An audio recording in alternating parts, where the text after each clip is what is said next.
Good evening সবাইকে। কেমন আছো সবাই? আশা করছি সবাই খুব ভালো আছো, আমরাও ভালো আছি। চলে এসেছি আরও একটা নতুন ব্লগের সাথে।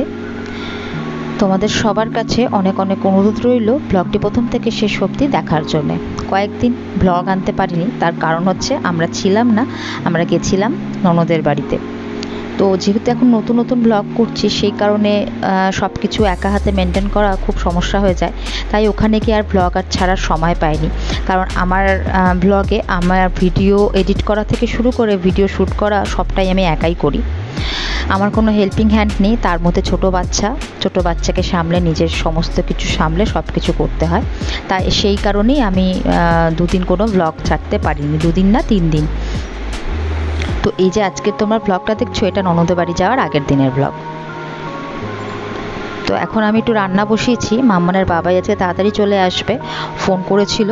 তো সেই কারণে ওকে নিয়ে একটু বেরোবো, মেয়েটাকে নিয়ে একসাথে 3 জনে বেরোবো। একটু বাইরে কয়েকটা জিনিস কেনাকাটার আছে, কালকে আমরা ওই বিকেলের ট্রেনটা ধরবো। তো সেই কারণে সকালের দিকে আর কোনো ঝামেলা রাখছি না। তো যেহেতু তাড়াতাড়ি চলে আসবে, সেই কারণে আমিও তাড়াতাড়ি রান্নাটা বসিয়ে দিয়েছি, যাতে সব কিছু হয়ে যাওয়ার পরে আমরা দুজনে একসাথে একটু বেরোতে পারি কয়েকটা দরকারি জিনিস কেনাকাটি করার জন্য। আমাদের ননদের বাড়ি হচ্ছে, মানে আমার ননদের বাড়ি হচ্ছে গুপ্তিপাড়ায়, আর গুপ্তিপাড়াতে আমার মাসির বাড়িও। আমার ননদের বাড়ি আর আমার মাসির বাড়ি খুব একটা দূরের নয়, ওই 5 মিনিটও মানে লাগবে না আর কি, বাইকে বা স্কুটিতে। তো গুপ্তিপাড়াতে রথ বিখ্যাত, তোমরা তো অনেকেই জানো। গুপ্তিপাড়া, নবদ্বীপ, মায়াপুর আর হচ্ছে শ্রীরামপুর, ভুরি, সব জায়গাকার রথ খুব বিখ্যাত। তো সেই কারণে ওখানে গুপ্তিপাড়াতে প্রায় 15-16 দিন মতন মেলা বসে, 15-16 দিনেরও বেশি হবে। তো সেই মেলাটার উদ্দেশ্যেই মেন যাচ্ছি, মেলাটা দেখতে। রথের সময় তো যেতে পারিনি, কারণ ওই সময় মাম্মানের বাবার ছুটি ছিল না। আর আমার বিয়ের পরে আমি কোনো বছরই যাইনি। আমার মাসির বাড়ি গেছিলাম সে অনেক বছর আগে, তখন আমি মানে আমার বিয়েও হয়নি আর কি। তো বিয়ের পরে এই প্রথম যাচ্ছি ননদের বাড়িতে, মানে রথের মেলা উপলক্ষে। তো সেই কারণেই কালকে একটু বিকেল নাগাদ আমরা 3 জনে যাব, আর মা বাপি যাবে পরের দিন সকালে। একটা রাত থাকবো আর পরের দিনকে চলে আসতে হবে, কারণ আবার তো মামানের বাবার অফিস শুরু হয়ে যাবে সোমবার থেকে, সেই কারণে। তো এই যে রাতের রান্নাটা চেষ্টা করছি তাড়াতাড়ি একটু করে নেওয়ার, যাতে ও আসলে বেরিয়ে পড়ে আবার রাত্রেবেলা এসে যাতে কোনো রকম কোনো রান্নার ব্যাপার না থাকে, সেই কারণে। তো বেশি কিছু করব না, একটু পটল পেঁয়াজ দিয়ে ভেজেছি, আর এখানে একটু আলু ভাজছি মেয়েটার জন্য, ও তো পটলটা খাবে না। তো আর করবো একটু মসুরির ডাল, একটু সেদ্ধ রেখে দেবো।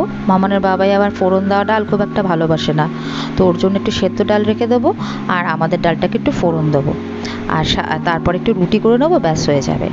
রাত্রেবেলাতে মা বাপি রুটি খায় আর আমরা খাই ভাত। তো ভাতটা দিনের বেলাতে একসাথে একেবারেই হয়ে যায়, তো সেটাই ফ্রিজে রেখে দেওয়া থাকে ঠান্ডা করে। আর রাত্রেবেলা ঠিক খাওয়ার আধ ঘন্টা আগে ওটাকে ফ্রিজ থেকে বের করি, একটু খাওয়ার সময় একটু গরম করে নিলেই হয়ে যায়। খুব আনন্দ হচ্ছে, বেশ অনেকদিন পরে একটু কোথাও ঘুরতে যাচ্ছি আর কি।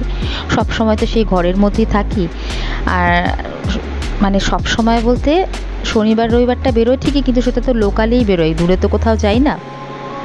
তো সেই কারণে খুবই আনন্দ হচ্ছে।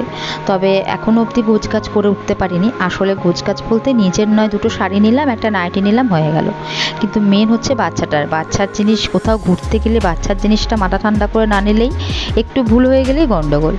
ওর ওষুধ, ওর জামা কাপড়, ওর কাঁথা, ওর যেগুলো দরকারি প্রয়োজনীয় জিনিস, শুকনো খাবারগুলো, এগুলো সব আমাকে মানে দেড় দিনের জন্য যাচ্ছি, কিন্তু এই সমস্ত কিছুর জন্য আমাকে একটা পুরো গোটা ব্যাগ ভর্তি করতে হয়।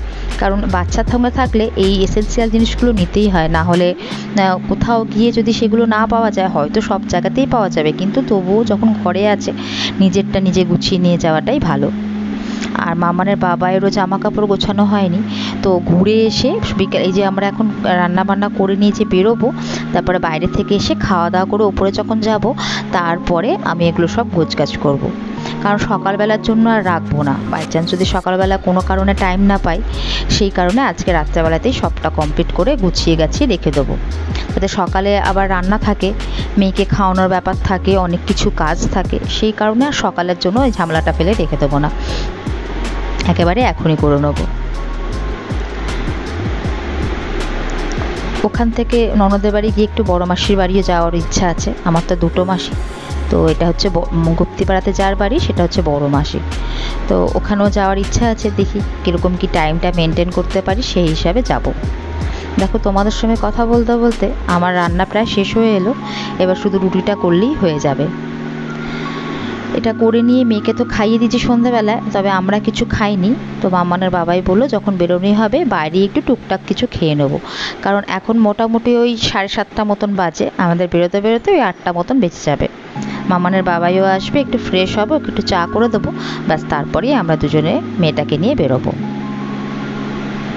এইদিকে বৃষ্টির এমন ঝামেলা, না হচ্ছে বৃষ্টি না হচ্ছে রোদ, মানে দুটোর মাঝামাঝিতে একবার বৃষ্টি একবার রোদ, এরকম হয়ে হয়ে গরমটা অতিরিক্ত পড়ে গেছে। তবুও যদি একটু মেঘলা করে থাকে একটু তাও আরাম।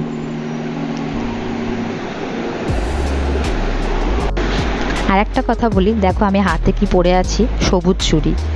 এই সবুজ চুড়িটা আছে সকালবেলাতে আমার শাশুড়ি মা আমাকে এনে দিয়েছে। এখন তো খুব হচ্ছে সবুজ চুড়ি পরছে শ্রাবণ মাসে সবাই, তাই এবছর শাশুড়ি মা এনে দিয়েছে, আমি কিছু বলিনি, উনি নিজে থেকেই আমাকে, আমি ওপরে ছিলাম সকালে কাজ করছিলাম, নিজের বাসি কাজ সারছিলাম, তো দেখলাম হঠাৎ করে উনি ওপরে এসে বললেন এ নাও তোমার জন্য একটা জিনিস নিয়ে এসেছি। হঠাৎ করে কোনো উপহার পেলে না খুব ভালো লাগে।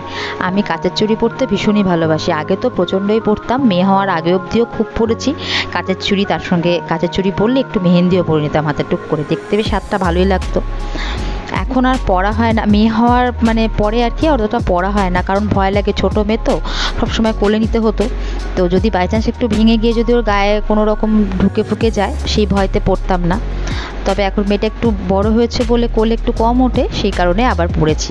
তবে কতক্ষণ পরে থাকতে পারবো জানি না, আমার আবার শরীরে কিছু মানে কানের দুল, হার, হাতে চুড়ি ফুড়ি আংটি এসব পরার অভ্যেস একদম নেই।